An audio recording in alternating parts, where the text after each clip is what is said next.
পারস্পরিক অধিকারের আলোচনা, আপনার অথবা পিতামাতার হক, এগুলো নিয়ে আলোচনা করি। তো বাবা মা মনে করে সন্তানকে, আপনার সন্তান মাঝে মাঝে কি বলে, যে তার প্রত্যাশা, মানে প্রত্যাশিত পর্যায়ের রোল প্লে করে না, বা একটু উম, এ- যে মানে সন্তানরা তাদের করাত আইন হওয়া, চক্ষু শীতলকারী হওয়া কিংবা মুত্তাকিদা ইমামা হওয়ার ব্যাপারে কমতি পড়ছে। তো এখন এইটা কিভাবে ঠিক করা যায়? এই একটা সন্তান বলে যে বেয়াদব হয়ে গেছে, কিংবা খুব বেশি রাগারাগি করে, কিংবা ইসলামের কথা শুনে না, কিংবা নামাজ পড়তে বললে পড়ে না, কোরআন শরীফ পড়তে বললে পড়ে না, আপনার অথবা পড়ালেখায় মনোযোগী হয় না। এই সব কিছু হচ্ছে কোনো বিচ্ছিন্ন বিক্ষিপ্ত বিষয় নয়, এটা একটা ইন্টিগ্রেটেড বিষয়। এই এই ইন্টিগ্রেটেড বিষয়টাকে আমরা যদি সংক্ষিপ্তভাবে বলি, সেটা হচ্ছে যে সার্বক্ষণিক সবসময় একটা ফ্যামিলির ভিতরে আহ, যে ডিসিপ্লিন থাকার কথা, সেটা যদি না থাকে, আপনি বিচ্ছিন্নভাবে যদি ট্রিটমেন্ট করেন, তাহলে আপনার সন্তানকে আপনি যেরকম ভাবে চক্ষু শীতলকারী দেখতে চান, আহ, মায়া মায়াময় দেখতে চান, আপনার মাই ডিয়ার দেখতে চান, অ্যামিকেবল অ্যামিয়েবল দেখতে চান, সেটা হওয়া সম্ভব হয় না। আচ্ছা, তো এখন এটার জন্য এই যে সার্বিক শৃঙ্খলা বজায় রাখা, ডিসিপ্লিন মেনটেন করা, হায়ারার্কিক্যাল ডিসিপ্লিনের কথা বলেছি। মনে করেন যে স্বামী, মানে বাবা সন্তানদের উপস্থিতিতে মাকে ধমকাধমকি করা, এটা হচ্ছে ডিসিপ্লিন নষ্ট হওয়া। কিংবা মা বাবার অনুপস্থিতিতে সন্তানদেরকে বাবা সম্পর্কে তার অসন্তুষ্টি প্রকাশ করা, সেটা ডিসিপ্লিন নষ্ট করে। হ্যাঁ, আবার বড় ভাইকে আপনি ছোট ভাই বোনের সামনে যদি আপনি ধমকাধমকি করেন, সেখানে ডিসিপ্লিন নষ্ট হয়ে যায়। এভাবে করে অসময়ে যদি আপনার কি অসময়ে যদি আপনি একজন মানে আপনার সন্তানকে যদি কিছু আহ, উত্তম মধ্যম কথা বলেন, সেটাও একটা ডিসিপ্লিনের খেলাফ। একটা নির্দিষ্ট সময়, উপযুক্ত সময়, উপযুক্ত স্থানে, উপযুক্ত উপস্থিতিতে, আহ, যার উপস্থিতিতে সে ইন্টিমিডেট ফিল করবে না। বাবা মা দুইজনে সন্তানকে কিছু বলতে পারে, ঠিক আছে, কিন্তু অন্য সন্তানদের উপস্থিতিতে এটা ঠিক না। তো এতে করে ডিসিপ্লিন নষ্ট হচ্ছে। আচ্ছা, এরপরে হচ্ছে যে অতিরিক্ত আদর, সেটা তো ডিসিপ্লিন নষ্ট। যে ছেলে বা মেয়ে মানে অন্যায় করেই যাচ্ছে, কিন্তু সে আহারে আমার তো আমার ছেলে তো, আমারই তো ছেলে, আমারই তো মেয়ে, এভাবে করে অতিরিক্ত আদর, সেটা সেটাতে ডিসিপ্লিন নষ্ট হয়।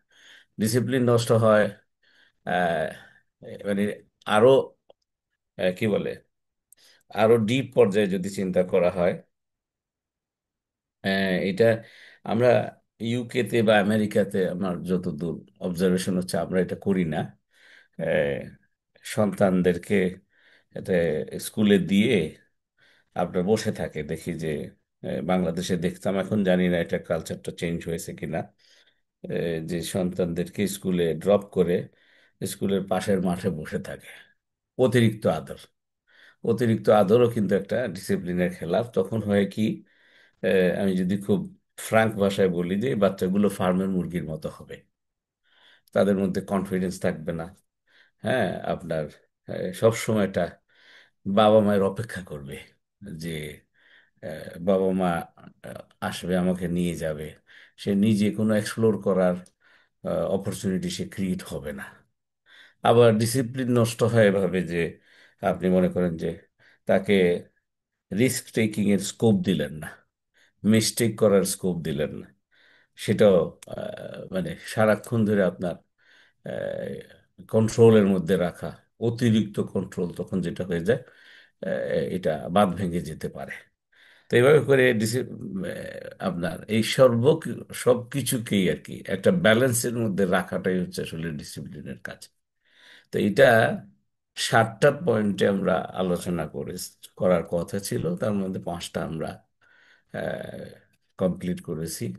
তার মধ্যে প্রথমটা ছিল ইমান সংক্রান্ত, সবার আগে ইমান সংক্রান্ত শৃঙ্খলা, যে ক্লিয়ার কাট এই হইলো ইমানের, এইটা হলো বাউন্ডারি, শিরিকের মধ্যে যাওয়া যাবে না। হ্যাঁ, যাই কিছু করো বাবা, শিরিকের মধ্যে মানে আল্লাহর সাথে শিরিক করা যাবে না। তো একটা ইমানের বাউন্ডারিটা ক্লিয়ার করে দেওয়া। দুই হচ্ছে আপনার এলেম। এলিমের ডিসিপ্লিন মানে হচ্ছে আপনার কোরআন শিখানো, আপনার কোরআন বুঝানো, কোরআন আমল করার জন্য আপনার প্রচেষ্টা, তাকে কি ট্রেনিং দেওয়া, তাকে সাপোর্ট করা। হ্যাঁ, এভাবে করে নিজেরা বাবা মাও, এই যে আল্লাহ রাব্বুল রসুল্লাহ সাল্লাম যে বলছেন খায়রুকুম মান তাআল্লামাল কোরআন ওয়া আল্লামাহু, যে তোমাদের মধ্যে সেই সর্বোত্তম যে কিনা কোরআন শুধু শিখে না, আবার অন্যজনকে শিখায়। তো এই পারস্পরিক শিখা এবং শেখানোর অভ্যাস তৈরি হওয়া এবং সেটার উপরে প্র্যাকটিস করা। ইলিম ছাড়া মানে ইমানের আন্ডারস্ট্যান্ডিংটা ক্লিয়ার হবে না। 3 নম্বর বলেছি হচ্ছে এবাদতের ডিসিপ্লিন। 5 ওয়াক্ত নামাজ সময় মতো যেন পড়ে, রোজা যেন ঠিক মতো রাখে। হ্যাঁ, আপনার দান যেন আপনার খোলা হাতে করে। তো এই যে এই বিষয়গুলা শেখানো, তো এটা আলোচনা করেছি আমরা। 4 নম্বর বলেছিল যে আমরা বিভিন্ন ধরনের সংগঠনের সাথে জড়িত হই, আপনার ইসলামী সংগঠন, সামাজিক সংগঠন, ইভেন রাজনৈতিক সংগঠন। হ্যাঁ, সেখানে প্রত্যেক ধরনের সংগঠনের মধ্যে একটা ডিসিপ্লিন থাকে, হাইরার্কিক্যাল ডিসিপ্লিন থাকে, কে কাকে মানবে, আপনার কে কাকে না মানলে আপনার সংগঠনের ক্ষতি হয়। তো ওইটা, সংগঠন মানে হচ্ছে যে একটা সংঘবদ্ধতার একটা প্ল্যাটফর্ম।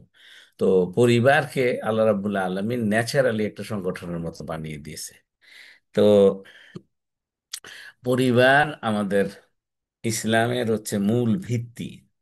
এই জন্য আপনি দেখবেন যে এই এখন এই পরিবার এইটা এইটা একটা শিক্ষা প্রতিষ্ঠান। মায়ের কাছে সন্তান যা শিখে, হ্যাঁ, আপনার বেসিক হিউম্যান ইনস্টিংক্টস, ক্যারেক্টারিস্টিক্স, এটা মায়ের কাছে যেভাবে শিখে, এটা বিশ্ববিদ্যালয় পর্যন্ত গিয়েও কিন্তু শেখা হয় না। বাবা মায়ের কাছ থেকে যা যা শেখা হয়। তো এই বাবা মা আপনার এই সংঘবদ্ধতার একটা মানে স্ট্রাকচারের ভিতরে যেন থাকে। হ্যাঁ, সেটাতে আমরা এই, বেশ কিছু বিষয় আমরা আলোচনা করেছি। হ্যাঁ, আমরা ওখানে 7টা বিষয় আমরা আলোচনা করেছি। তার মধ্যে একটা তো কিছুক্ষণ আগে একটু বলেছি, হাইরার্কি মেনটেন করা। আচ্ছা, এরপরে হচ্ছে 5 নম্বর হচ্ছে যে আখলাকের ডিসিপ্লিন, বিহেভিয়ারাল ডিসিপ্লিন, এই যে হাসি মুখী থাকা, রাগ না করা। হ্যাঁ, এভাবে করে বেশ কিছু বিষয় আমরা আলোচনা করেছি।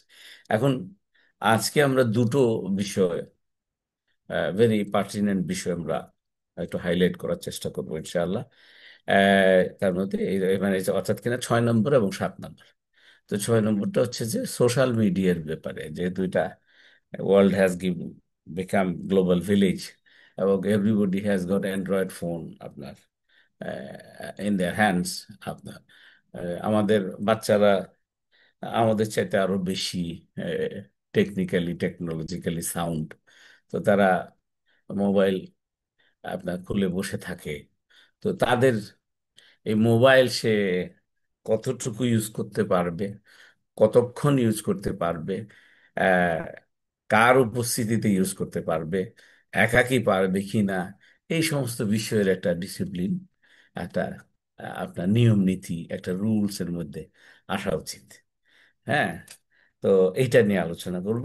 আর সর্বশেষ আমরা একটা আলোচনা করবো যে এক্সটার্নাল অ্যাফেয়ার্স, বাড়ির বাইরে। যখন ঘরের ভিতরে তো আপনি চোখের সামনে আছে, কিন্তু যখন সে ঘর থেকে বাইরে গেল, মনে করেন স্কুলে গেল, তখন আপনি মানে আমরা ইউকেতে ধরেন 9টা থেকে 3টা, 3:30 স্কুলে থাকে। হ্যাঁ, তো ওই সময়টা সে আপনার চোখের আড়ালে, ওই বাইরের অ্যাফেয়ার্স সে কিভাবে ডিল করবে, সেটা ডিসিপ্লিনের একটা বিষয় আছে। হ্যাঁ, সেটা আপনার তার জীবনে একটা শৃঙ্খলা আনার দরকার আছে। হ্যাঁ, পারস্পরিক দরকার আছে। আবার মনে করেন যে অনেক আমার কাছে অনেক কমপ্লেইন আসে, যেহেতু আমি পারিবারিক বিষয় নিয়ে অনেক ডিল করি বা ফ্যামিলি কাউন্সেলিং এর কাজও করি। তো দেখা যায় যে অনেক মহিলাদের ইয়েতে, ইভেন ফেসবুক পেজেও ওই আমাদের ভিডিও রেকর্ড, যে আমার লেকচার রেকর্ড গুলার নিচে কমেন্টস এর মধ্যে অনেক বোনদের অনেক অভিযোগ থাকে যে কি তার এরকম আছে যে স্বামীকে সন্দেহ করে কিংবা স্বামী পরকীয়া করে। তো এটা করে কিভাবে? এটা হলো যে ঘরের বাইরে যখন যাইতেছে, এই যে বাইরের অ্যাফেয়ার্সটাকে আপনি কিভাবে কন্ট্রোল করবেন? আপনি কি সন্দেহের চোখে দেখবেন, না বিশ্বাস করবেন? কিংবা আপনার এই যে বলে যে prevention is better than cure, তারপরে আপনার কি কোরআন হাদিসের চর্চাটা কিভাবে তার মনের ভিতরে গেঁথে দিবেন, আল্লাহ ভীতির বিষয়টা তার মনের ভিতরে গেঁথে দিবেন, যখন সে বাইরে থাকে তখন সে যেন আপনার কি পরনারীর দিকে আকর্ষিত না হয়, আপনার চোখ তুলে যেন না থাকায়। তো এগুলা স্ত্রীর কিন্তু দায়িত্ব আছে স্বামীকে এটা ইয়ে করা।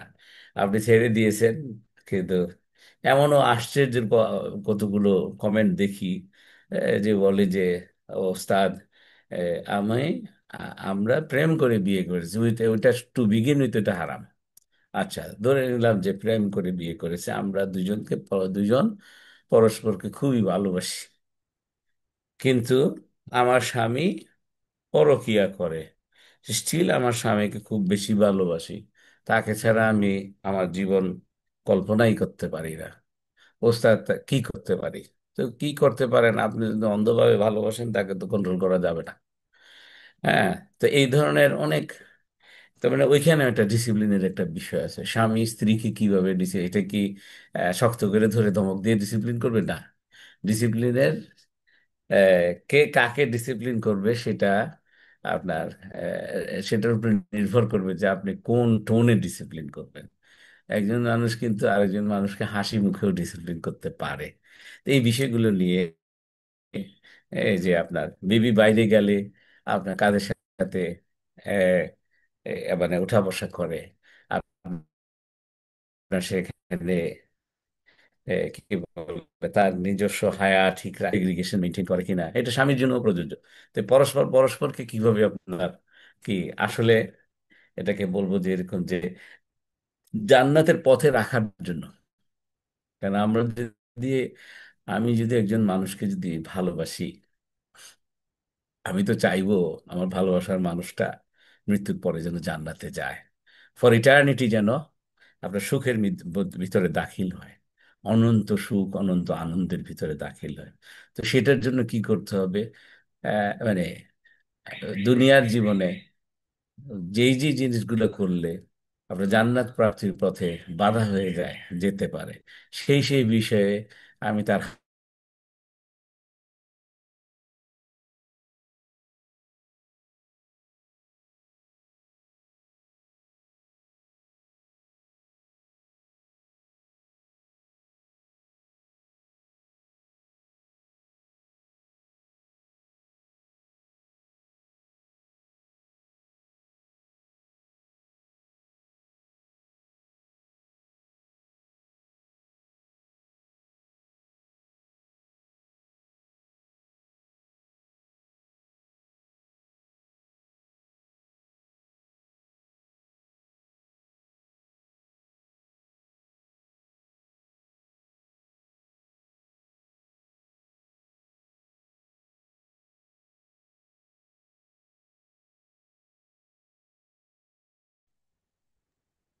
স্যার আপনি সরি। আনমিউট করে নিন। জি জি। সালাম আলাইকুম। এটা আমার একটু ইয়ে হয়ে গেছিল, এটা কি কি বলে, ইন্টারনেটের একটু অসুবিধা হয়ে গেছিল। আপনারা কতদূর শুনেছেন? তো যে আমার মনে হয় যে জায়গাটায় ইন্টারাপশন হয়েছে, সেটা হলো যে আপনার কি বলে, বিশেষত আমি দেখি যে স্ত্রীরা স্বামীর ব্যাপারে অভিযোগ করে যে সোশ্যাল মিডিয়াতে এখন মনে করেন আমার এরকম, আমার কাছে এক্সাম্পল আছে, কি বলে রিয়েল লাইফ এক্সাম্পল, যে বয়স্ক স্বামী স্ত্রী, তাদের অনেক ছেলে মেয়ে বড় হয়ে গেছে, এরকম স্ত্রী স্বামীর ব্যাপারে অভিযোগ হচ্ছে যে স্বামী সারা রাত বসে বসে আপনার কি বলে ফেসবুকে অপর নারীর সাথে মানে যে কি বলে গায়ের মহরম নারীদের সাথে চ্যাটিং করে। তো এটা এক ধরনের জেনা। আপনার জিনার তো বহুত রকমের প্রকারভেদ আছে। চোখের জিনা হতে পারে, হাতের জিনা হতে পারে আপনার, হ্যাঁ, মানে মিষ্টি সুরে কথা বলা, এগুলো জিনার পর্যায়ে পড়ে যায়। তো এখন আহ তাহলে তাহলে দেখা যেতেছে যে ইনাদেরকে ডিসিপ্লিন কিভাবে করবেন? হ্যাঁ, আমি এইটা কমপ্লেনটা উল্টাটা পাই নাই, যে স্বামীরা স্ত্রীদের সম্পর্কে বলছে। তো এই যে সোশ্যাল মিডিয়ার ব্যবহারের ব্যাপারে না, আপনি সোশ্যাল মিডিয়া এ ধরেন ফেসবুকে একটু ইয়ে দিলেই আপনি দেখবেন যে কি বলে বিভিন্ন রকমের জিনিস চলে আসতে পারে। তো এইগুলাকে পারস্পরিক কিভাবে কন্ট্রোল করব, নিজে ব্যক্তিগতভাবে কিভাবে করব, এই জিনিসগুলো আমাদের আসলে বুঝে নেওয়া দরকার ভালো করে।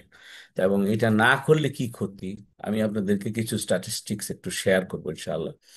আহ, তো প্রথমত হলো যে আপনি কোরআন হাদিসের আলোকে পর্দা মেনটেন করবেন। তো আপনার আহ, পর্দা মেনটেন করতে গেলে পুরুষ আহ, আপনার মনে করেন যে বেপর্দা নারীকে দেখা না, আমাদের অনেক ভাই বোনেরা আছে ব্যক্তিগত জীবনে পর্দা করে, ইভেন দাওয়াতি কাজ করে, ইসলামী জীবন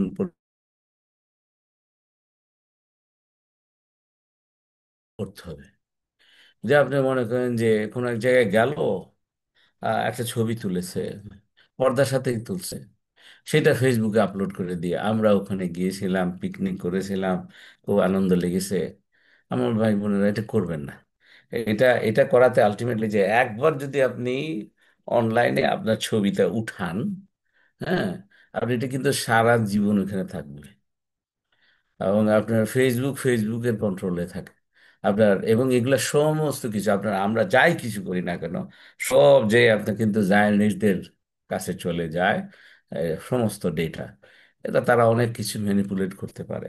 অনেক সময় আজকাল তো ফটোশপ হয়, আপনার ভিডিও এডিটিং হয়, মানে কেন আপনি আসলে আপনার ঘরের জিনিস, অনেক সময় আমি দেখি যে এটা কি বলে, অনেক বোনেরা ব্লগিং করে, হ্যাঁ, আই ডোন্ট নো, মানে এবং এটা অনেকে আবার দেখে আবার, হ্যাঁ, প্রচুর ভিউইং হয়। এই যে আমি শ্বশুর বাড়িতে গিয়েছিলাম, বাচ্চাটাকে একটু কি বলে ওখানে নিয়ে একটা ঘরের ভিতরে ছেড়ে দিয়েছি, সে দৌড়াদৌড়ি করছে। এই যে ফুজুল, আল্লাহ আল্লাহ আল্লাহ, এটা আমি বলবো যে এটা হারাম। আউযু বিল্লাহি মিনাশ শাইতানির রাজিম, বিসমিল্লাহির রহমানির রহিম, কাদ আফলাহাল মুমিনুন আল্লাযীনা হুম ফি সালাতিহিম খাশিউন ওয়াল্লাযীনা হুম আনিল লাগওয়ি মুরিদুন। যে আপনার যে কি বলে 7টা কোয়ালিটির কথা সূরা মুমিনুনের প্রথম 11টা আয়াতে আপনার, আমি আমার ভাই বোনদেরকে সবসময় বলি যে একটু মুখস্থ করে নেবেন। এই 7টা কোয়ালিটি যে অর্জন করতে পারলো, সে মুমিন হয়ে গেল, সে মৃত্যু পর্যন্ত সফল কাম হয়ে গেল। হ্যাঁ, সে মৃত্যু পর্যন্ত অপেক্ষা করতে লাগবে না। হ্যাঁ, তো এই তার মধ্যে 3 নম্বরটা হচ্ছে ওয়াল্লাযীনা হুম আল্লাযীনা হুম ফি সালাতিহিম খাশিউন ওয়াল্লাযীনা হুম আনিল লাগওয়ি মুরিদুন। মানে 2 নম্বরটা, যে যারা কিনা আপনার ফায়সা আলাপ, ফুজুল আলাপ, অপ্রয়োজনীয় আলাপ, আমি কিচ্ছু, এটা অদ্ভুত লাগে। এবং মানে এই আবার এটা লোকেরা দেখে আবার, কারণ ওখানে ভিউইং নাম্বার দেওয়া আছে, মানে খুবই পপুলার হয় অ্যাজ ওয়েল। আমি আপনাদের কাছ থেকে আমার বক্তব্যের পরে আপনাদের কাছ থেকে কমেন্ট শুনতে খুব আগ্রহী। যে এবং এত সময় নষ্ট হয়, সুবহানাল্লাহ বিহামদি। এই ইলিশ মাছ রান্না করতেছে, এ, আপনার স্বামী তাকে হেল্প করতেছে, অনেকটা আবার মানে এগুলো যারা সুন্দর শুধু ভিডিও করেই যাচ্ছে করেই যাচ্ছে, এবং দেখা যাচ্ছে পর্দা করে করে মানে সে এমনি পর্দা করতেছে বা যেটাই হোক না কেন, এই পুরো জিনিসটা ফুজু। এখন আপনি যদি মমিন হইতে চান, আপনি যদি আল্লাহ দৃষ্টিতে সফল হতে চান, এটা বন্ধ করতে হবে।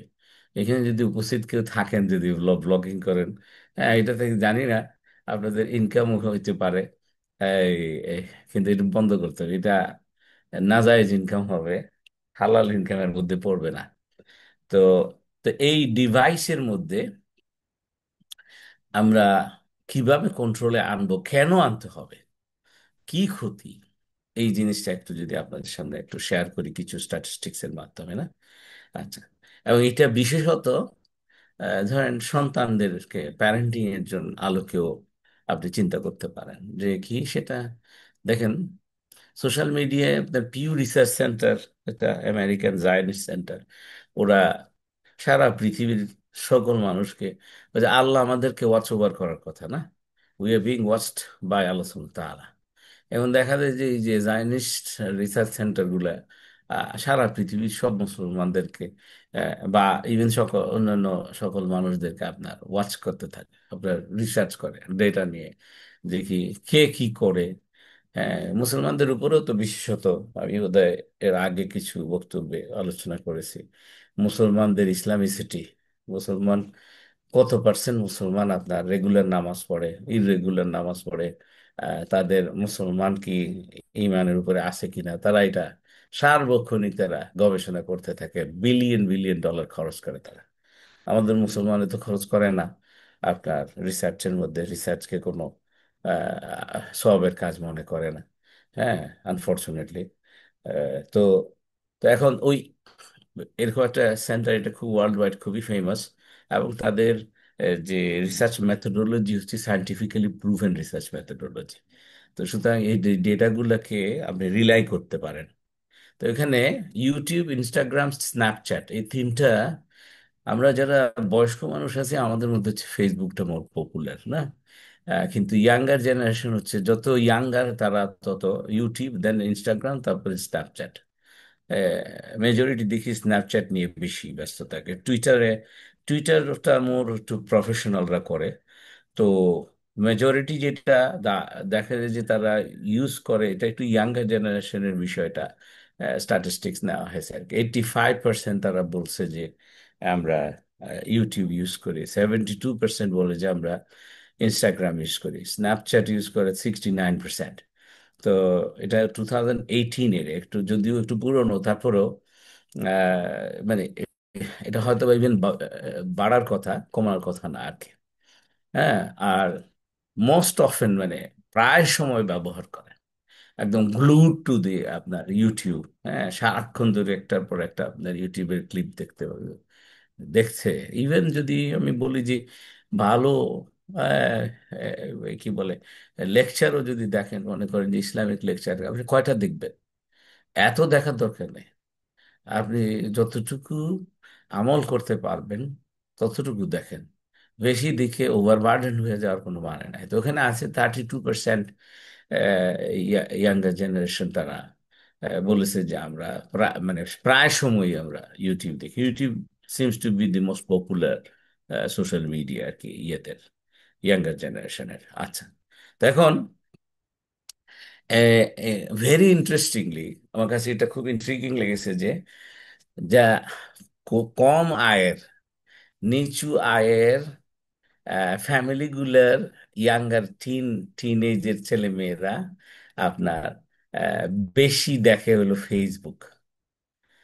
এটা তারা খুব ক্যাটেগরিক্যালি, যেমন $30,000 নিচে যে সমস্ত পরিবারের ইনকাম বা বাবা মায়ের ইনকাম, তারা 70% অফ দেম তারা ফেসবুক দেখে। ফেসবুক হচ্ছে, তার মানে দেখা গেল যে ফেসবুক হলো গরিবের ইয়ে সোশ্যাল মিডিয়া। হ্যাঁ, আচ্ছা। এরপরে 30,000 থেকে $75,000 যাদের মানে হাউস হোল্ড ইনকাম, তাদের মধ্যে 56% লোক, 56% অফ দ্য টিনস, মানে ওই যে 13 to 19 সুইট টিনস, হ্যাঁ, আপনার এই এই বয়সী ছেলে মেয়েরা 56% অফ দ্যাম আপনার ফেসবুক দেখে। আবার $75,000 এবং তার উপরে যাদের হাউস হোল্ড ইনকাম, তাদের বাচ্চারা কম দেখে, 36% অফ দাম। তো দেখা গেল যে এটা কম্পারেটিভলি আপনার ইয়ে, এটা কি বলে, একটু গরিবের সোশ্যাল মিডিয়া আর কি।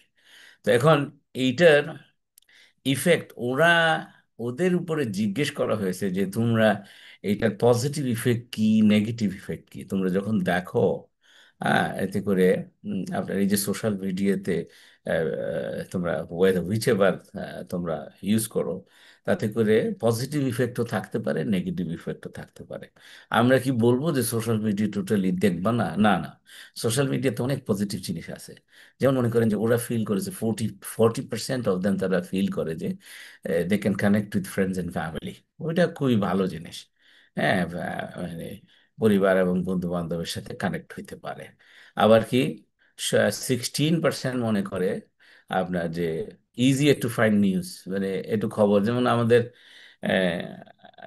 ইউকেতে অনেক ভাই বোন আছে যারা সারাক্ষণ আপনার ফেসবুকে এবং ইউটিউবে আপনার কি বলে খবর দেখতে চায় যে বাংলাদেশে কি হচ্ছে, কি হতে যাচ্ছে। আমি দেখি যে আম, বাংলাদেশের লোকেরা বাংলাদেশের থেকে যতটা নিউজ পায়, মানে আমরা ইংল্যান্ডে থেকে আমাদের ভাই বোনরা দেখা যায় যে আরো বেশি সোশ্যাল মিডিয়া ইউজ করে মুহূর্তের মুহূর্তে খবর পেয়ে যায়। এই গতকালকে কি হলো, তার আগের দিন কি হয়েছে, আজকে সকালে কি হয়েছে, আরে বাবা।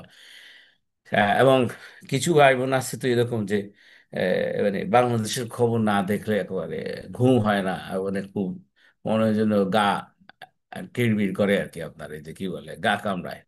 হ্যাঁ, দেখতেই হবে। আবার এরকম আছে যে যারা একটু ইসলামিক প্র্যাকটিসিং আসে, তারা আবার শুনি যে এরকম যে আমার একটা ইমানি দায়িত্ব যে আমার ইসলামের কতটুকু কি হলো বাংলাদেশে, এটা দেখার জন্য। তো আলটিমেটলি যে কিন্তু এটা ফুজুল কাজ, একদম ফুজুল কাজ। এই সময়টাতে যদি আপনি একটু ইবাদত করেন, মানে খুব বেশি মানে ফায়দাটা কি মনে করেন যে আর আজকাল এমন একটা আছে, যেমন আমি একটা স্ট্র্যাটেজি ফলো করি।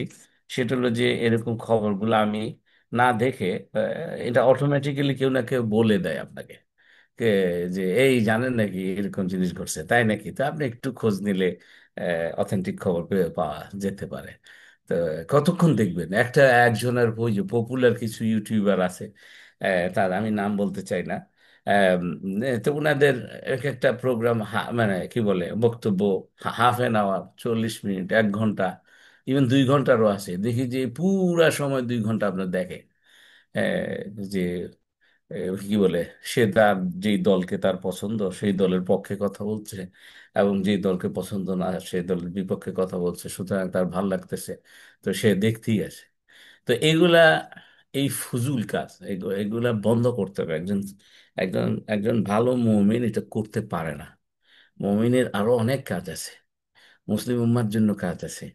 আপনার জাতি গঠন, হ্যাঁ, মনন গঠন, এগুলোর অনেক কাজ আছে। অনেক শিক্ষিত মানুষরা সুবহানাল্লাহ, দেখা গেল যে তার সন্তানের দিকে খেয়াল নাই, আপনার এগুলা দেখতে থাকে। হ্যাঁ, আচ্ছা। এরপরে কি কিপস ইউ এন্টারটেইনড আপবিট, এটা কেন পজিটিভ পয়েন্টে দিল জানি না ওরা। আপনার তারপরে সেলফ এক্সপ্রেশন, সোশ্যাল মিডিয়াতে আপনি নিজে নিজে কিছু, যেমন মনে করেন যে এই যে সোশ্যাল মিডিয়া আজকে ফেসবুকে রেসালা ফাউন্ডেশনের আমাদের লেকচারগুলো রেকর্ড আপ, মানে কি বলে লাইভ আপলোড হচ্ছে। হ্যাঁ, তো এটা একটা পজিটিভ একটা কন্ট্রিবিউশন, এই যে মানে পজিটিভ জিনিস। হ্যাঁ, ভালো জিনিস, ভালো এলমুন ইয়ান্তাফাউ বিহি আপনার, যে মানে মানে জ্ঞান যেটা কিনা মানুষের কল্যাণে আসতে পারে, তো সেটার প্রচার হচ্ছে। সেটাতে আপনি মনে করেন যে কিছু একটা আপনি বলতে চান, আপনি কিন্তু সুন্দর রেকর্ড করে এটা আপলোড করতে পারেন। হ্যাঁ, আবার অনেক সময় ফেসবুকে এরকমও পাই এই যে কিছু গেটিং হেল্প ফ্রম আদার্স, যে মনে করেন যে একজনা হঠাৎ করে একজনের কোনো আত্মীয় বা আত্মীয় আপনার কি বলে একটু হারিয়ে গেছে, তখন ওইটা ফেসবুকে দিলে এই মাঝে মাঝে কিছু হেল্প হইতে পারে। তো দিস আর দি থিংস তারা আইডেন্টিফাই করছে যে পজিটিভ।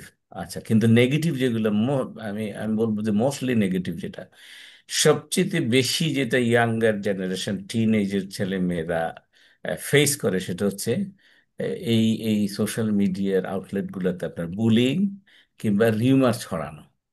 বিশেষত আপনি দেখবেন যে আমি এমনও জানি, আমি ইংল্যান্ডে যে ইউথ মেন্টরিং এর কাজ করি, আপনার ইউনিভার্সিটি স্টুডেন্টরা ইভেন সুইসাইডও করেছে। আপনার কি বলে একটা হোয়াটসঅ্যাপ গ্রুপের মধ্যে আপনার দ্রুত ছড়াইতে থাকে যে একজনের সম্পর্কে একদম মিথ্যা কথা। তো এটা বাবা মা কিন্তু জানে না, কেননা ছেলে হয়তো বা অন্য একটা ছেলে বা মেয়ে হয়তো অন্য একটা শহরে একটা ইউনিভার্সিটিতে পড়ার সুবাদে আপনার ওখানে থাকে। হ্যাঁ, তো এইখানেতে দেখা গেল যে সে প্রচন্ড মেন্টাল হেলথের সমস্যায় পড়ে যায়, ডিপ্রেশনের মানে মধ্যে পড়ে যায়। হ্যাঁ, শুইছো? আর আপনারা একটু ইয়ে করে দেন তো, একটু মিউট করে দেন। হ্যাঁ, তো তো যাই হোক, যে যে বলছিলাম যেটা, তো এরপরে হচ্ছে যে এইটা সম্পর্ককে হার্ট করে। আহ, মানে এটা কিভাবে, যেহেতু এই সোশ্যাল মিডিয়াতে অনেক সময় হোয়াটসঅ্যাপ গ্রুপ করে ফেললো, সেখানে আপনার কমিউনিকেশন হচ্ছে। হ্যাঁ, আপনার কমিউনিকেশন হওয়াতে আপনার আপনি একটু ফিজিক্যালি তাকে একটু ভিজিট করার আগ্রহটা কমে যায় আত্মীয় স্বজনের। আমি এটা বাংলাদেশে এসেও দেখলাম যে আগে যে এরকম করে, আমি অবশ্য এখন বাংলাদেশে আছি, তা আগে যেরকম করে সন্ধ্যার দিকে আপনার ফ্যামিলি মেম্বাররা, ভাই ভাই বোনেরা একজন আরেকজনের বাসায় যেত, এখন যায় না। এখন যে যে যার যার ইয়েতে আপনার, তো এতে করে হয়েছে কি, পারস্পরিক সম্পর্কটা লুজেন হইতে থাকে। মানে সম্পর্ক, প্রিস্টিন সম্পর্ক কিন্তু physical face to face meet করার মধ্যে, তো ওইটার, এটা কিন্তু একটা হার্মফুল একটা ইফেক্ট। হ্যাঁ, যে দেখা তো হয়েই যাচ্ছে, ভিডিও কল করলেই তো দেখা হয়ে যায়। হ্যাঁ, আচ্ছা, তারপরে এই অন্য লোকের ব্যাপারে আনরিয়ালিস্টিক ভিউজ, কিংবা আপনার মনে করেন যে পিয়ার প্রেশার, ইয়াঙ্গার জেনারেশন ওরা একটা পিয়ার প্রেশারের মধ্যেও পড়ে। অনেক সময় দেখা গেল যে আপনার একটা মেয়ে তার বান্ধবীর কোনো একটা চেহারা আপনার দেখা গেল যে ইয়েতে, ফেসবুকে বা ইয়েতে আপনার একটু ফটোশপ করা চেহারা সুন্দর দেখছে। হ্যাঁ, আপনার বা ও তার সমবয়সী মেয়ের, তখন তারা তার তার চেহারা নিয়ে কনসার্ন হয়ে যায়। এগুলো নিয়েও স্টাডি করা হয়েছে। এবং এরকম করতে করতে আপনার হিস্ট্রি হয়েছে, ওই যে কি বলে, ফেসিয়াল বিভিন্ন জিনিস, ইভেন ওই যে আপনার এটাকে কি বলে যে, সোহানুল্লাহ, ফেস সুন্দর করার যে বিষয়টাকে কি বলে, আমি হঠাৎ করে এটা মানে প্লাস্টিক সার্জারি ফার্জারি এই সমস্ত দিকেও যাইতে থাকে। আচ্ছা, মেন্টাল হেলথে প্রবলেম হইতে পারে, যে একজন মনে করেন যে আহ, যে তার সমবয়সী মেয়েটাকে খুব দেখতে সুন্দর লাগে, আমাকে তো এত সুন্দর লাগতেছে না, তখন তার প্রচন্ড একটা মেন্টাল ইস্যু হয়। তো এগুলা কিন্তু বাবা মায়ের জন্য ফলো করা খুব ডিফিকাল্ট হয়ে যায়, যেহেতু এটা ফাস্ট পেসড জিনিস ঘটতে থাকে। হ্যাঁ, আচ্ছা, এখন এই যে আচ্ছা, আর আর দু একটা কথা বলে আমি এতে যাব যে আরেকটা এটা আছে একটা, যে ভিডিও গেমের ব্যাপারে। ভিডিও গেম আজকাল তো প্রচুর আপনার কি বলে, বাজে ইয়ের ভিডিও গেম আছে না, একদম সেক্সুয়ালি অফেন্সিভ ভিডিও গেমস আছে। তো এইগুলা মানে দেখা গেল যে ছেলেমেয়েরা, আপনি এটা কি করা দরকার, এটা খুবই ডিফিকাল্ট। আপনি যদি আহ, মানে ধরেন ল্যাপটপ, কম্পিউটার, মোবাইল, এগুলোর অ্যাক্সেস করাটা আপনার চোখের সামনে যথাসম্ভব, পুরোটা পারা যাবে না হয়তোবা, যথাসম্ভব আপনার চোখের সামনে যেন করে। হ্যাঁ, মানে আপনার ফেসে যেন স্ক্রিনটা থাকে, আপনার মানে তার নিজস্ব রুমে সে যেন দরজা বন্ধ করে না রাখে। তো এইগুলা করলে আপনার দেখা যাবে যে সে কি করছে তার ওন ওয়ার্ল্ডে। হ্যাঁ, শয়তান ইজ অলওয়েজ দেয়ার, এই যে ইবলিস আপনার কন্টিনিউয়াস ওয়াসওয়াসা দিতে থাকবে। তো এখানে এই যে স্ট্যাটিস্টিক্সে যেটা পেয়েছে আর কি, যে মেয়েদের থেকে ছেলেরা এগুলো বেশি করে, এই ভিডিও গেমস প্লে করা, মানে 97%, মেয়েরা 83% তারা রেসপন্সে পাওয়া গেছে আর কি। তো এখন এই প্রবলেমটা কি তাইলে, এটা নিয়ে, হ্যাঁ, আমি এই যে এতক্ষণ ধরে সব আলাপ করতেছি হচ্ছে যে এটা কতটা সিভিয়ার প্রবলেম, যে কারণে এটা এই ফ্যামিলি ডিসিপ্লিনের মধ্যে একটা মেজর পয়েন্ট হিসেবে, এটা আজকে থেকে 20-25 বছর আগে কিন্তু এটা কোনো পয়েন্ট ছিল না।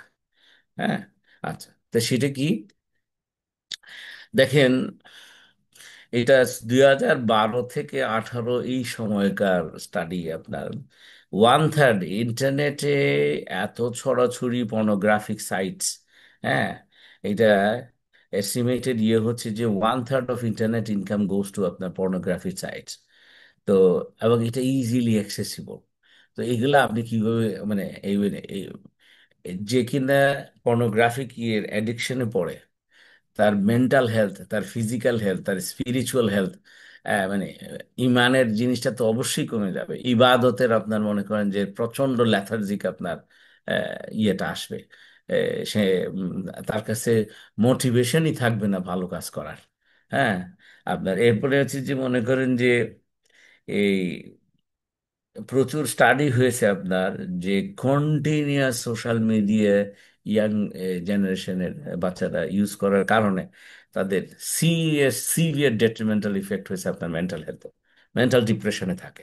আচ্ছা, এই তার ওই যে কিছু কারণ তো আমি একটু বললাম যে আরেকজনকে দেখতে সুন্দর লাগে তখন আমাকে তো ভালো লাগে না, তখন আমার মনটা খারাপ হয়ে যায়, তখন বাবা মার সাথে ঝগড়াঝাটি করে। আপনার মনে করেন যে এরকমও শুনি যে আপনার ওই যে ইয়েতে গালের উপরে আপনার লেপের উপরে লেপ, আরো লেপ, আপনার ফেসিয়াল কি ইয়ে দেয় নাকি 10টা প্রলেপ দেয় নাকি। আশ্চর্য অবস্থা অবস্থা। চেহারাই দেখা যায়, মানে এটা যে তার অরিজিনাল চেহারা এটা তো থাকেই না।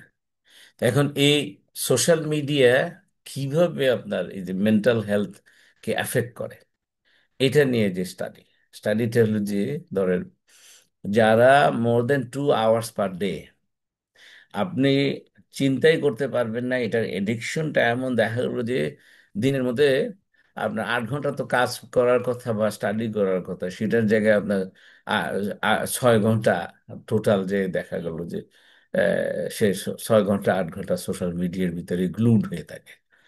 আপনার এটা কি বলে রাতে ঘুমানোর আগে আপনার এই জাস্ট সোশ্যাল মিডিয়া ইউজ করার চেষ্টা করে, দেখতে থাকে যে ইভেন নোটিফিকেশন গুলা। তো এতে করে আপনার পুওর মেন্টাল হেলথ, আপনার ওই যে সাইকোলজিক্যাল ডিস্ট্রেস হয়। রয়্যাল সোসাইটি ফর পাবলিক হেলথের একটা সার্ভে করেছে আপনার 14 থেকে 24 বছরের বাচ্চাদের, মানে ইয়াং জেনারেশনের আপনার টিনেজ এবং টিনেজ পার হওয়া যারা ইয়াঙ্গার জেনারেশন আছে। তো এদের মধ্যে আপনার সিমটমস অফ অ্যাংজাইটি এবং ডিপ্রেশন প্রচুর পাওয়া গেছে, সাইকোলজিক্যাল ডিস্ট্রেসের। তো এটা এরপরে হচ্ছে যে আপনার বন্ধুদেরকে, এই যে এটা খুবই খুবই মজার একটা পয়েন্ট দেখেন, বন্ধুদেরকে সবসময় মানে অদ্ভুত ব্যাপার হচ্ছে যে ধরেন তাদেরকে দেখতেছে যে হলিডেতে যাচ্ছে, বিভিন্ন মানে নাইট আউট করতেছে। তো এইগুলা বা ইভেন ফ্যামিলি নিয়েও যায়, অমুকের ফ্যামিলি তারা তো একটু অমুক দেশে গিয়ে আপনার 1 সপ্তাহ 2 সপ্তাহ এনজয় করলো, আমি তো করতে পারলাম না আমাদের ফ্যামিলি থেকে। ধরেন তার বাবা মায়ের হয়তো বা সামর্থ্য হয় না, তো এরকম তারা তো একটা ফ্রেন্ড হয়তো বা একটা হলিডেতে যাচ্ছে, কিন্তু সে যদি ফেসবুকে বা মানে অন্য ইয়েতে যদি দেখতে থাকে, হ্যাঁ, যে একজনে গেছে একবার, আরেকজনে একবার, আরেকজনে একবার, আরেকজনে, তো মানে কন্টিনিউয়াসলি দেখতেছে যে তার ফ্রেন্ডরা বিভিন্ন জায়গায় এনজয় করতেছে ফ্যামিলি নিয়ে, ইন্ডিভিজুয়ালি নিয়ে, মেবি তাদের অনেক মানে অর্থ আছে, রিসোর্সেস আছে, তারা রিচ পিপল হইতে পারে। তখন এই একটু কম কম আয়ের বাবা মায়ের জন্য এটা কিন্তু বিরাট একটা সমস্যা হয়ে যায়। এবং এবং তাদের ছেলে মেয়েরা একটা মেন্টাল একটা ডিস্ট্রেসের মধ্যে পড়ে না। আচ্ছা, এরপরে হচ্ছে যে এই এই এই ফিলিংটা, এই অনুভূতিটা আলটিমেটলি যেটা হয় যে ওই আমাদের, আমি তো ইকোনমিক্স এর লোক, ইকোনমিক্স একটা বলে keeping up with the Jones, যে পাশের বাড়ির লোক তো 2তলা থেকে 4তলা করে ফেলছে, আমারটাতে আমিও তো করতে হবে, নাহলে তো ইজ্জত থাকে না। তো তখন ওইটা ফলো করে সেও 2তলা থেকে 4তলা করে, এভাবে করে যে ফলোইং মানে নেক্সট ডোর। হ্যাঁ, ওইটাকে বলে keeping up with the Joneses আর কি। তো ওইরকম একটা ইয়ে এইখানে হইতে পারে, যে সে কম্পেয়ার করতে থাকে যে আমার বান্ধবীকে দেখতে কিরকম দেখা যায়। তো দেখা গেল যে সে বেটার ড্রেস আপ করেছে। এগুলো সোশ্যাল মিডিয়াতে বেশি আসে। এবং এটা এমনও হইতে পারে যে আপনার ওইটা তো ফেক ড্রেসও তো সে দিতে পারে। তো ওইটা সে তুলনা করা শুরু করে আর অস্থির হয়ে যায়, ডেসপায়ার, যে আয় হ্যাঁ আমার তো এরকম নাই, আমার তো এরকম সাজগোজের জিনিস নাই। হ্যাঁ, আচ্ছা। তারপরে আবার কি, ওই যে ফটোশপের কথা আমি অলরেডি বলেছি, যে হেভিলি ফটোশপ এডিটেড আপনার স্টেজড ফটোগ্রাফ বা ভিডিওস আপনার দেখে তার মধ্যে মনে হয় যে আয় হায়, আমার জীবনটা একদম নিরস। হ্যাঁ, এদের তো খুবই চমৎকার জীবন, আনন্দময় জীবন। হ্যাঁ, তো এইটা কে বুঝাবে?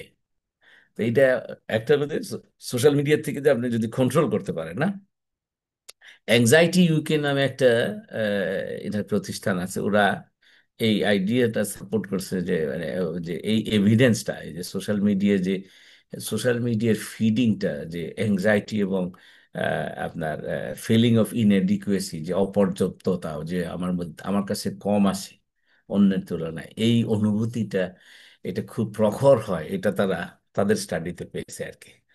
তো যাই হোক, এখন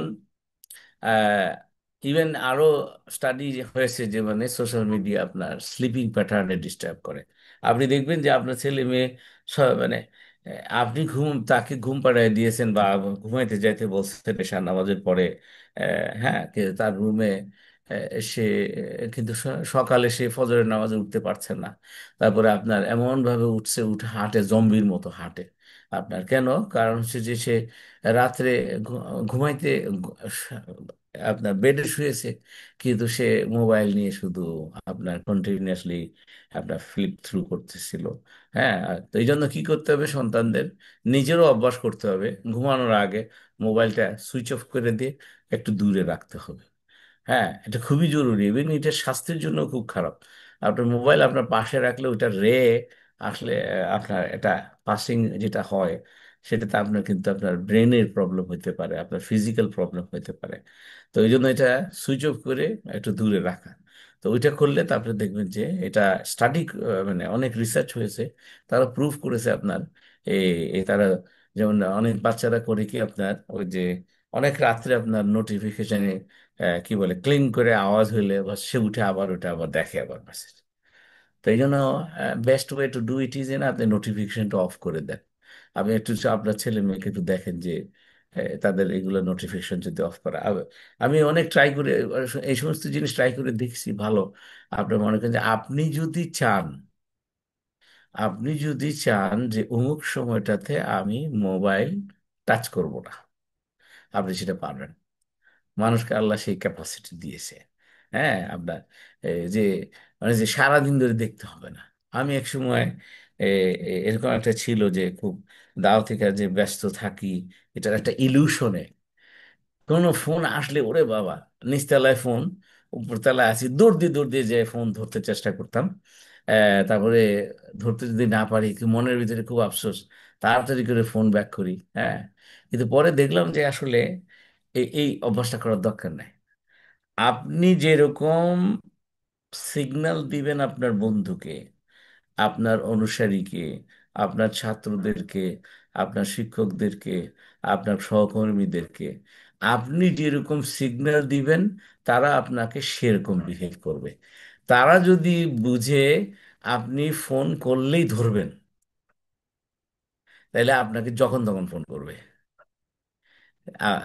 আর যদি আপনি সিগন্যাল দেন যে না, উনি ব্যস্ততা যখন থাকে উনি ফোন ধরবে না, ওনার অন্য কাজে এঙ্গেজ থাকলে উনি ফোন ধরবে না, তখন আস্তে আস্তে করে যেটা করবে যে মনে করেন যে আপনি যদি রেগুলার ফোন ধরেন আপনার বন্ধুর বা আপনার সহকর্মীর, মানে যখনই ফোন করে তখনই ধরেন, কোনো এক সময় যদি না ধরতে পারেন আপনার উপর কিন্তু রাগ করবে, কারণ তার একটা এক্সপেকটেশন ডেভেলপ করে যে আপনি ধরবেনই। তো ওইটা হচ্ছে নর্মাল তার জন্য। তখন আপনি যদি না ধরেন, কেন ধরো না তুমি ওই দিন, তুমি তো সবসময় ধরো। কিন্তু আপনার যদি সিগন্যাল দেন যে না, অপ্রয়োজনীয় ফোন আপনি ধরেন না, মানে তখন আপনাকে কিন্তু তার প্রয়োজন হলে ফোন করবে। হ্যাঁ, এমনি খামোখা খোশ গল্প করা, গসিপ করা, যেটা থেকে আপনার গীবতের মানে আশঙ্কা হয়, গীবত করার আশঙ্কা হয়, চগলখুরি করার আশঙ্কা হয়, তাই না? এটা আপনাকে কিন্তু ফোন করবে না, তখন সে করবে ওই যে যার সাথে যারে ফোন করলে সে অ্যাভেলেবল পাবে তারে। মনে করেন ইভিন আপনি যদি, আমি এটাও ট্রাই করে দেখেছি যে আমি আমার একজন দায়িত্বশীল মুরব্বির কাছে মানে দেখেছি যে শুনতে বলেছে আমি বিকেল 5টা থেকে 7টা এই সময় অ্যাভেলেবল থাকবো। তো দেখা গেল যে সুন্দর লোক, এরা ঠিক 5টা থেকে 7টা ওনাকে ফোন করে, এর আগে করে না, পরেও করে না। তো এরকম, অথবা একটা ডিসিপ্লিন করতে পারেন যে কি, যে কেউ যদি কল দেয়, আপনি লেখেন যে প্লিজ টেক্সট মি। তো দেখবেন যে এটা ফুজুল যদি হয় সে আর টেক্সট করবে না। আর সে যদি, তার যদি ইম্পর্টেন্ট কিছু হয়, তাহলে সে লিখবে যে please give me a call, I want to discuss about my son, মানে অথবা সাচ অ্যান ইস্যু। হ্যাঁ, আপনার মানে জানেন আমি একাডেমিক হওয়ার কারণে আমাকে হয়তোবা বলে যে আমার আমার ছেলের পড়ালেখা নিয়ে একটা পার্টিকুলার বিষয়ে আপনার সাথে কথা বলতে চাই। তো এইটা কিন্তু কোনো আদবের খেলাফ না। পোলাইটলি আপনি বলতে পারেন যে প্লিজ টেক্সট মি। হ্যাঁ, আচ্ছা, কারণ আপনার লাইফটা নাহলে শেষ, মানে এই মোবাইল আপনাকে খেয়ে ফেলবে। আপনি পোলাইট হওয়ার জন্য আপনার কাছে মনে হবে যে না, আপনি কি খারাপ, কি বলে, মানুষটা, মানুষদেরকে কষ্ট দিয়ে ফেলছেন কিনা। না, পোলাইটলি আপনি একটা আ- আপনার জীবনকে ডিসিপ্লিনে আনার চেষ্টা করা, আপনার মোবাইলের জীবনে ডিসিপ্লিন আনার চেষ্টা করা, এবং আপনাকে যারা মোবাইল কমিউনিকেশন করেন তাদেরকে, তা- তাদের কমিউনিকেশন টু ইউ, এটাকে ডিসিপ্লিনে নিয়ে আসা, এগুলো খুব জরুরি। হ্যাঁ, আচ্ছা।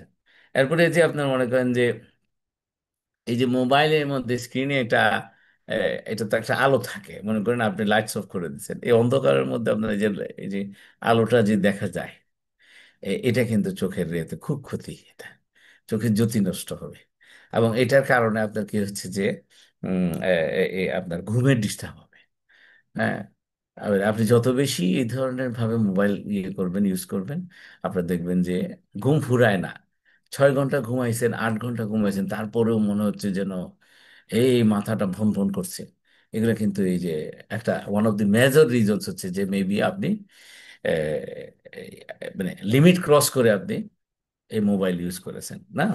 আচ্ছা, এরপরে হচ্ছে যে বলছে যে, যেমন এই একটা স্টাডিতে আসছে যে প্রতি 5 জনে একজন ইয়াং পিপল, অর্থাৎ কিনা 20% ইয়াং ছেলে পেলে, আপনার বলছে যে তারা, এটা ভেরি ফানি, আপনার তাদের ক্যারেক্টার, মানে কি বলে, অভ্যাস, হ্যাবিট হয়েছে যে কি, রাতের যে কোনো সময় সে জেগে যায় তার মেসেজ দেখার জন্য সোশ্যাল মিডিয়াতে। হ্যাঁ, সে খুব কিউরিয়াস, আমাকে কে মেসেজ পাঠাচ্ছে, পাঠাইলো কিনা। গ্রুপ আপনার শত শত গ্রুপের মেম্বার, হোয়াটসঅ্যাপ গ্রুপের, এটার একটা মেসেজ আসলে দৌড় দিয়ে ওটা দেখে। আবার সেটা যদি একটা ইউটিউব আসে লিঙ্ক, সেটা আবার ওপেন করে দেখে। আবার কিংবা ফেসবুকের লিঙ্ক আসে, সেটা আবার ওপেন করে দেখে। কি জানি করে, মানে তার যে এমন এক অভ্যাস হয়ে যায়, যেটা মিস করতে চায় না।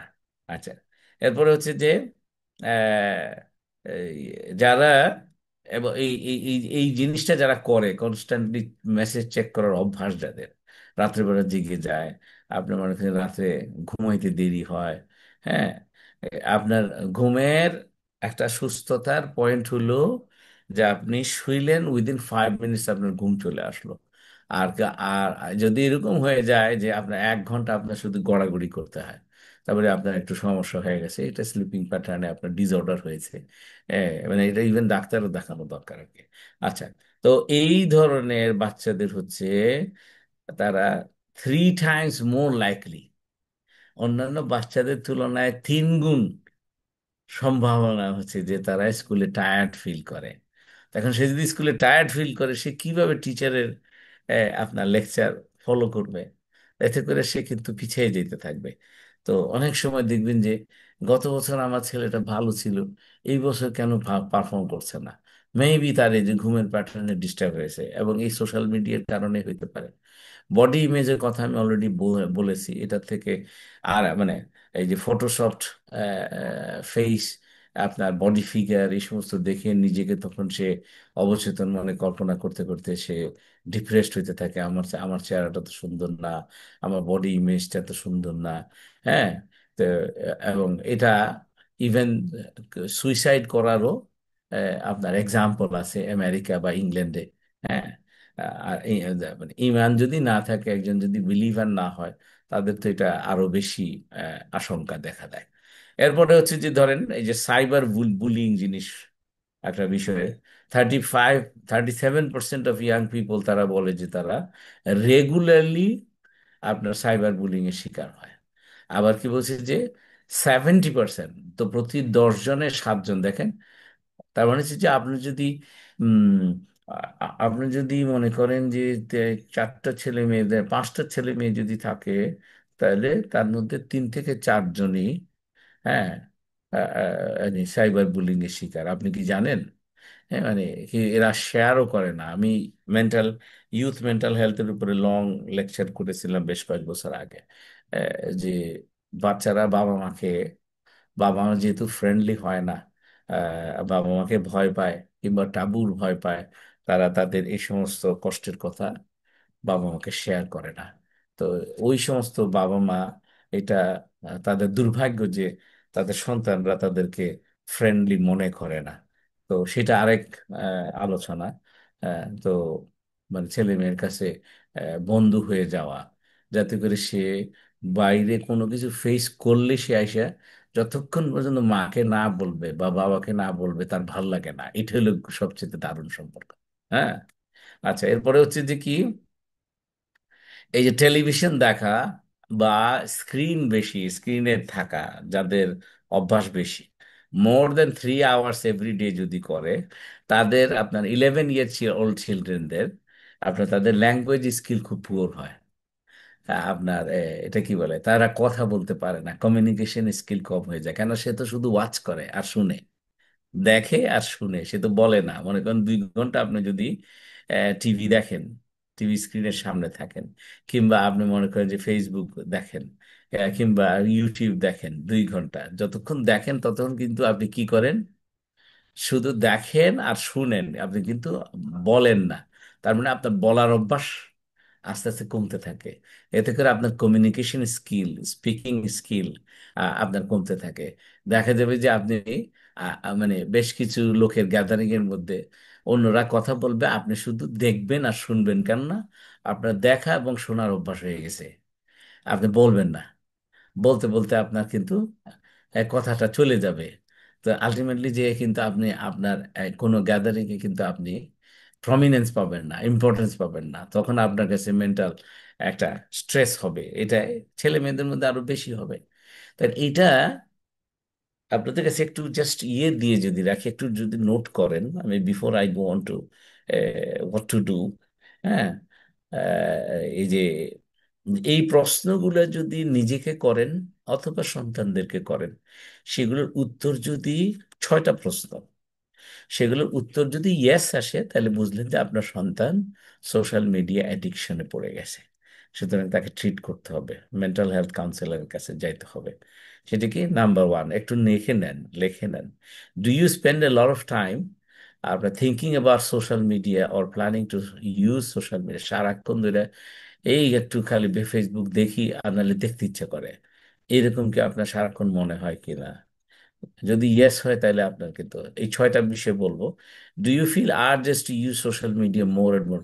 যত দেখেন তত আরো দেখতে ইচ্ছে করে, আরো দেখতে ইচ্ছে করে। এটা কি আপনার জন্য ট্রু কিনা? ইয়েস যদি হয়।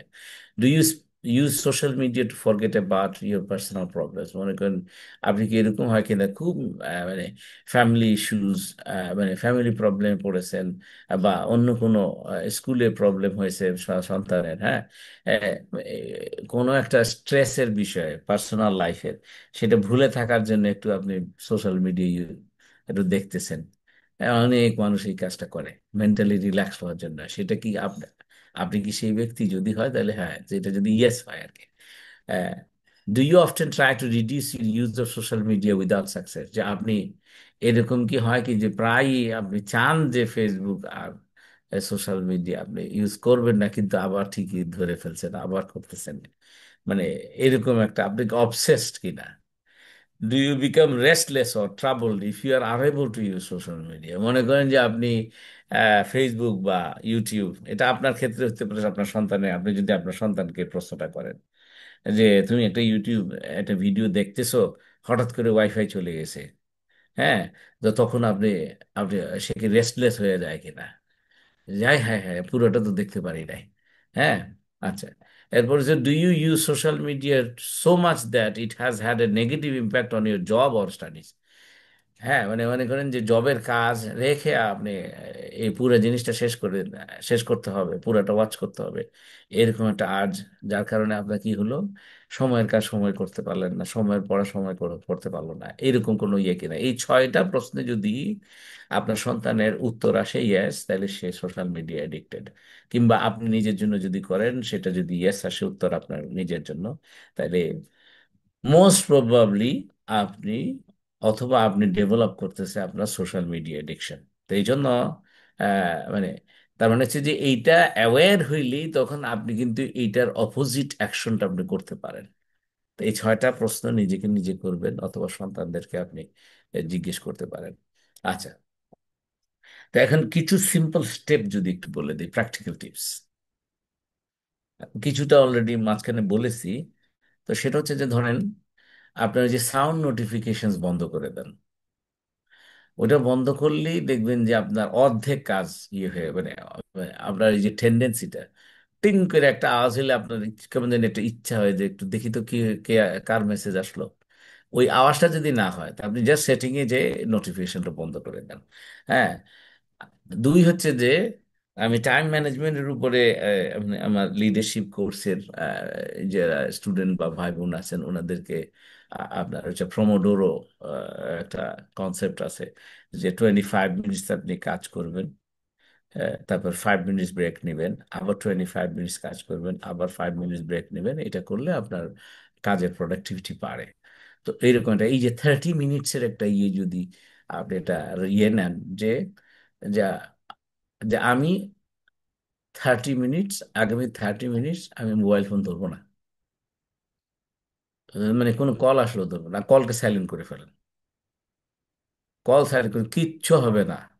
ওই যে যে ফোন করেছে তার কল আপনি ধরেন নাই বলে তার সাথে আপনার ঝগড়া হবে না, দেখবেন যে কিছু হবে না, আস্তে আস্তে করে এটা ঠিক হয়ে যাবে। আপনি ডিউ টাইমে ইম্পর্টেন্স দেখে আপনি ফোন ব্যাক করবেন, সমস্যা নাই। কিন্তু আপনি নিজেকে কন্ট্রোল করলেন যে আমি ½ মোবাইল ধরবো না। এটা প্রথমে স্টার্ট করেন। এরপরে কি, 1 ঘন্টা ধরবো না, কিংবা একটু দূরে রেখে দিব। সবচেয়ে ইয়ে হলো যে ভালো হচ্ছে নোটিফিকেশন অফ করলেন এবং সাইলেন্টে দিয়ে দিলেন, ব্যাস, দ্যাটস ইট। তাইলে আপনার কাজ কিন্তু মনোযোগ দিয়ে করতে পারবেন। মোবাইলের দিকে নজর দেওয়ার চেয়ে আপনার সন্তানের দিকে নজর দেওয়া বেশি জরুরি, আপনার স্ত্রীর দিকে নজর দেওয়া বেশি জরুরি। যারা স্বামীরা এখানে আছেন, কিংবা স্ত্রীরা যারা, বোনেরা আছেন, আপনার স্বামীর দিকে নজর দেওয়া বেশি জরুরি, আপনার সন্তানের দিকে নজর দেওয়া বেশি জরুরি মোবাইলের নোটিফিকেশনের চাইতে। আপনার যদি আপনি কি বলে সাইলেন্ট মোডে দিয়ে দেন, তাহলে কি ওই রিংটা হচ্ছে না। হ্যাঁ, আচ্ছা। এরপরে কি হচ্ছে যে আপনার একটা নির্দিষ্ট টাইম করেন, আপনি একটা সেলফ ইম্পোজড নন স্ক্রিন টাইম করবেন। এটা যে ডিসিপ্লিন করা, এই যে আমি দিনের এই টাইমটাতে, মানে এটা হচ্ছে স্ক্রিন ফ্রি টাইম আমার এটা, আমি কোনো স্ক্রিনের দিকে তাকাবো না, সোজা কথা। হ্যাঁ, তো অন্য কিছু করব। ইভেন আমাদের চোখের জ্যোতি বাড়ানোর জন্য তো দরকার। আর সারাক্ষণ ধরে আপনি স্ক্রিনের দিকে তাকায় থাকলে, আমরা যারা স্টাডি করি, রিসার্চ করি, আমরা সারাক্ষণ কম্পিউটার ল্যাপটপের দিকে তাকায় থাকতো, এতে করে আমাদের কিন্তু চোখে এই যে চশমা দিয়ে, হয়তো বা এই চশমাটা দেওয়া লাগতো না যদি রিসার্চ বা স্টাডি না করতাম, কনস্ট্যান্ট যদি কম্পিউটারের সামনে না থাকতাম। আচ্ছা, এরপরে কি, আপনার এই যে আপনার স্মার্টফোনটা আপনি আপনার নিজের থেকে আলোক করবেন, সেপারেট করবেন ঘুমের আগ দিয়ে। হ্যাঁ, আপনার কি বলে, এ, ঘুমের আগে একটা, যে বেড টাইমের আগ দিয়ে একটু দেখে নেওয়া হয়, কি দেখি, বা ডিউরিং দি নাইট, অথবা আপনি ওয়েক আপ, অনেক মানুষ আছে যে ওয়েক আপ করার সাথে সাথে আপনার মোবাইলটা হাতে নিয়ে দেখতে দেখে যায়, কি মিস করলাম, কি মিস করলাম। আচ্ছা, এরপরে হচ্ছে যে যদি আপনার ওই 6টা প্রশ্নের উত্তর যদি ইয়েস হয়, তাহলে আপনি কিন্তু ট্রিটমেন্ট করা দরকার, mental health treatment, cognitive behavioural therapy আপনার করা দরকার। হ্যাঁ। তো যাই হোক, তো এখন আমরা যদি ইয়েতে চলে যাই, তাহলে এই যে অনেক ডিসিপ্লিনের কথা বলা হইলো, এখন এইটা আপনাদের কাছে কি মনে হলো, আমি কি ইসলামের কথা বললাম কিনা? ইসলামের কথা কিন্তু শুধুমাত্র কে বেটার হিউম্যান বিইং করবেন, দুনিয়াতে আপনার আহ, কল্যাণমুখী হবেন। হ্যাঁ, এটা সবটাই ইসলামিক। তো এখন তাইলে কি করতে হবে? ডিভাইসের ক্ষেত্রে, হ্যাঁ, আপনার আহ, যে কোনো একটা মোবাইল, ল্যাপটপ, কম্পিউটার, ডেস্কটপ, এগুলোর ক্ষেত্রে আপনি এমন একটা সন্তানের ব্যাপারে একটা ট্রান্সপারেন্সি নট প্রাইভেসি মেনটেন করবেন। যেমন মনে করেন যে আপনার ল্যাপটপ যখন আপনি ইউজ করেন, আপনি আপনার সন্তানের সামনে ওই ল্যাপটপের স্ক্রিনটা সে যেন দেখতে পায়, তখন আপনার রেসিপ্রোকালি সে এক্সপেক্ট, মানে এটা আপনি ইয়ে করতে পারেন যে তারেও বললেন যে তা, মানে তাকেও এমন সেট আপ করলেন ডেস্কের, যাতে করে তার স্ক্রিন আপনি হাঁটা চলার মধ্যে দেখতে পান। So transparency not privacy. আবার এট দি সেম টাইম আবার কিন্তু আপনার ইয়ে করে স্পাইং স্টাইলে করলে হবে না। হ্যাঁ, যে দেখি দেখি দেখি দেখি তুমি কি দেখতেছো, মানে মনে হয় যেন আপনি তাকে ধরতে যাচ্ছেন, এরকম যেন না হয়। জাস্ট হাঁটা চলার পথে যেন স্ক্রিন দেখা যায় এরকম ভাবে, মানে এটার স্ক্রিন ফেসিংটা এরকম যেন থাকে আর কি। এরপর হচ্ছে যে টাইম ম্যানেজমেন্ট। একটু আগে যেভাবে কয়েকটা ইয়ে বললাম, এমন হতে পারে যে কিছু কিছু ফ্যামিলিতে দেখি বাবা মারা খুব সুন্দর একটা ইয়ে করে যে কি, ওয়াইফাইটাকে এমন ভাবে কন্ট্রোল করে, দিনের একটা সময় বলে যে এটা হচ্ছে আমাদের ফ্যামিলি ওয়াইফাই টাইম, বাকি সময়টা তো অফ করে রাখে। হ্যাঁ, এটা একটা করতে পারেন, কিন্তু এটা আবার আপনার ছেলে মেয়েরা যদি অ্যাক্টিভলি স্টাডিতে থাকে কিংবা কোনো রিসার্চে থাকে, তাদের জন্য আবার ডিফিকাল্ট হয়ে যাবে। তখন কিন্তু আপনাকে ব্যালেন্স করতে হবে। যে আপনার সে যে তার স্টাডি মনে করেন অ্যাসাইনমেন্ট করবে, অ্যাসাইনমেন্টের জন্য তার অনলাইনে তার রিসোর্সেস গুলো অ্যাক্সেস করতে হবে। হ্যাঁ, তো সেক্ষেত্রে কিন্তু আপনাকে টাইমিং এর একটা ব্যালেন্সিং একটা যাইতে হবে। এডিকশনকে অ্যাভয়েড করতে হবে। ওই যে 6টা প্রশ্ন, যে ইয়েস যদি হয় এটাকে নোতে কিভাবে টার্ন করা যায়। এই সার্বিকভাবে আমি আশা করি আপনারা কিছু প্রয়োজনীয় টিপস হোপফুলি আপনাদের হেল্প হবে ইনশাআল্লাহ। 7 নম্বর যেটা, এতক্ষণ ধরে যে 6 নম্বর বললাম যে সোশ্যাল মিডিয়া ডিসিপ্লিন, 7 নম্বর এক্সটার্নাল অ্যাফেয়ার্স ডিসিপ্লিন। আপনার নজরের বাইরে যখন যায়, ঘরের বাইরে যখন যায় আপনার সন্তান কিংবা যিনি আপনারা বোনেরা আছেন, আপনার স্বামী, তারা ভালো মুসলমান হিসেবে থাকা কিভাবে, সেটার জন্য আপনি এটা করতে পারেন যে এরকম যে আপনি ধরেন আপনার সন্তানদের জন্য হচ্ছে আপনি কিন্তু you need to be curious, কৌতূহলী। ওই যে মনে করেন যে আপনি স্কুল থেকে নিয়ে আসতেছেন গাড়িতে কিংবা রিক্সায় হোয়াট এভার, বাংলাদেশে হলে, হ্যাঁ, আপনার এখন তো অটো রিক্সা বা দেখি যে মেশিনওয়ালা রিক্সা যেগুলো আছে, আরে বাবা যেভাবে ছুটে, হ্যাঁ, আপনার কন্ট্রোলই করা যায় না। তো আপনি নিয়ে আসতেছেন, আসার সময় চুপ করে থাকবেন না, হ্যাঁ, জিজ্ঞেস করতে থাকবেন যে এই বাবা বলো বলো কে আজকে কেমন গেল, how was your day, interesting কি হয়েছে একটু বলো তো। হ্যাঁ, মানে সবাই তোমার সাথে কিরকম বিহেভ করলো, এই যে what's happening at the school or work. Even আপনার যারা ইয়াং প্রফেশনাল যারা আছে এদেরকেও আপনি কিন্তু জিজ্ঞেস করতে পারেন আপনার সন্তানকে যে কিপ ইন টাচ, যে তার কোনো, তাইলে তখন আপনার আনইউজুয়াল মুভমেন্ট, আনইউজুয়াল ফিলিং আপনি কিন্তু আইডেন্টিফাই করতে পারবেন। তখন সেটা তাকে তখন ট্রিটমেন্ট করা যায়। ট্রিটমেন্ট বলতেছে ওষুধের ট্রিটমেন্ট, এটা শুধু ট্রিটমেন্ট না, এই যে তাকে তখন গাইড করতে পারবেন আপনি। এরপরে বন্ধু সিলেকশন যত খুবই ইম্পর্টেন্ট। আপনি যতই কোরআন শিখান না কেন, যতই আপনার ইসলাম শিখান না কেন, এই ছেলে বা এই মেয়ে যদি খারাপ বন্ধুর পাল্লায় পড়ে যায়, আপনি কিন্তু ভেরি ডিফিকাল্ট তাকে ফেরত আনা। এটা এই জন্য রসুল্লাহ সাল্লাম খুব সিরিয়াস সতর্ক করেছেন। আবু হুরায়রা রাদিয়াল্লাহু আনহু বর্ণনা করছেন রসুল সাল্লামের থেকে, আপনার এটা কি, আর রাজুল আলা দীনি খালিলি ফালিয়ানজুর আহাদুকুম মান ইউখালিল। যে বলতেছে যে একজন মানুষ তার বন্ধুর দিন বা ওয়ে অফ লাইফ অনুসরণ করে, সুতরাং প্রত্যেকের বিবেচনা করা উচিত যে সে কাকে তার বন্ধু বানায়। আপনি কি জিজ্ঞেস করেছিলেন আপনার সন্তানকে, এই বাবা বলো তো তোমার 5 বেস্ট ফ্রেন্ড কারা?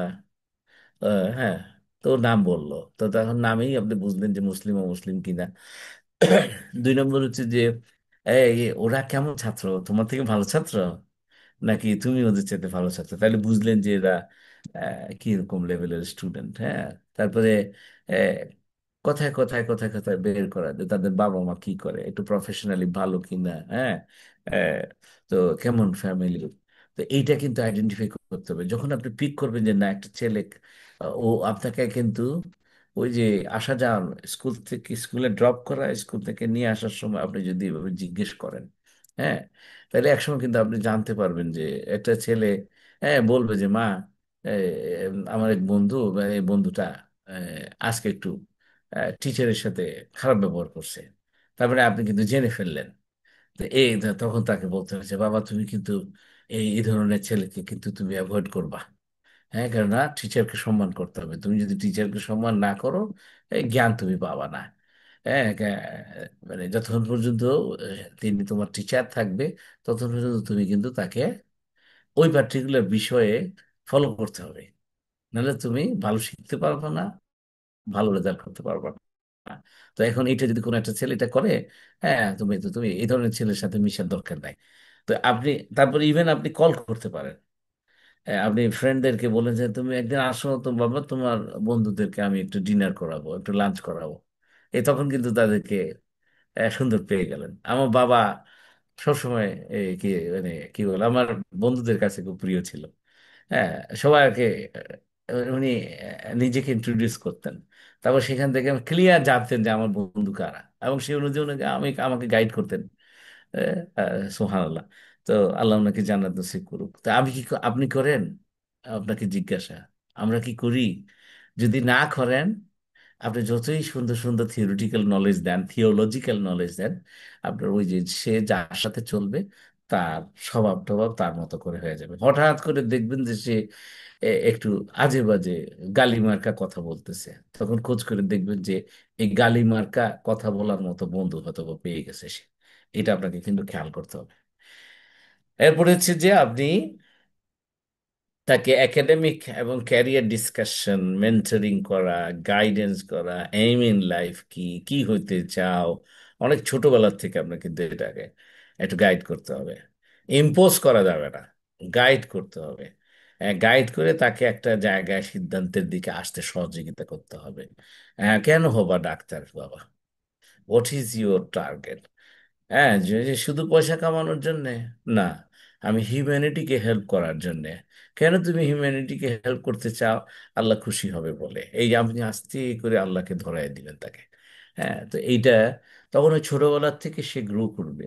হ্যাঁ, ইভেন যে আর্নিংও যদি করে, সেটা তার, যে এই আর্নিং করবে হচ্ছে এই অর্থ দিয়ে সে আল্লাহর পথে ব্যয় করার জন্য অর্থ মানে মানে উপার্জন করবে সে, এরকম একটা হ্যাবিট তার মধ্যে ডেভেলপ করা। তো এই আপনি কিন্তু বাবা মা হিসেবে ভালো মেন্টর হয়ে যাবেন। এই মেন্টর না হলে আপনি ডিসিপ্লিন করতে পারবেন না, ইম্পোজিং ভাবে ধমকাধমকি, যেমন কিনা কিছু ফ্যামিলি আছে যে মা তার সন্তানদেরকে কন্ট্রোল করার জন্য, আমাদের আজকের আলোচনা অনুযায়ী ডিসিপ্লিন করার জন্য বলে এবারে রাখ তোর বাবা আসুক, আর তো সব বাচ্চাটা একটু ভয় পেয়ে যায়। এটা কিন্তু খারাপ জিনিস। এই মা তার বাবাকে একটা ভয়ের জিনিস হিসেবে উপস্থাপন করলো তার সন্তানের কাছে। আর আপনি আমি যারা বাবা, আমাদেরকে যদি আমাদের সন্তানরা ভয় পায়, আপনি কিন্তু কি করতে হবে, রিথিঙ্কিং করতে হবে যে যে আমাদের যে ব্যবহার, মানে শাসন করার প্রক্রিয়া সন্তানদের উপরে, এগুলা পরিবর্তন করতে হবে, যাতে করে আমার ছেলে মেয়ে আমাকে ভালোবাসে, এবং আমি যেন তার আস্থার পজিশনে যেন আসতে পারি। সে যেন ফিল করে যে যে কোনো সিলি জিনিসও আমার সাথে শেয়ার করতে পারে সে। এতে করে মানে বাবা রাগ করবে না, বাবা কি বলে মানে মানে হিউমিলিয়েট করে দিবে না। হ্যাঁ, বরঞ্চ বাবাকে বললে বাবা উড বি সিনসিয়ার লিসেনার, এবং সুন্দর একটা গাইডেন্স দিবে, সুন্দর একটা নসিহত দিবে। তো আমি আমার বাবার ক্ষেত্রে আমার বাবার নসিহতের জন্য খুব অপেক্ষা করতাম। আবারও বলি, ওনার আল্লাহ ওনাকে জান্নাতুল ফেরদৌস নসিব করুক, জান্নাতের দরজাতুল আলা দেখ। আমাদের এখানে যারা, যাদের বাবা মা দুনিয়া থেকে চলে গেছে, তাদের জন্য আল্লাহ যেন এই সেম জিনিসই কবুল করেন। আমি এখানে শেষ করি। ওয়া আখিরু দাওয়ানা আলহামদুলিল্লাহি রাব্বিল আলামিন। আসসালামু আলাইকুম ওয়া রাহমাতুল্লাহ। আপনাদের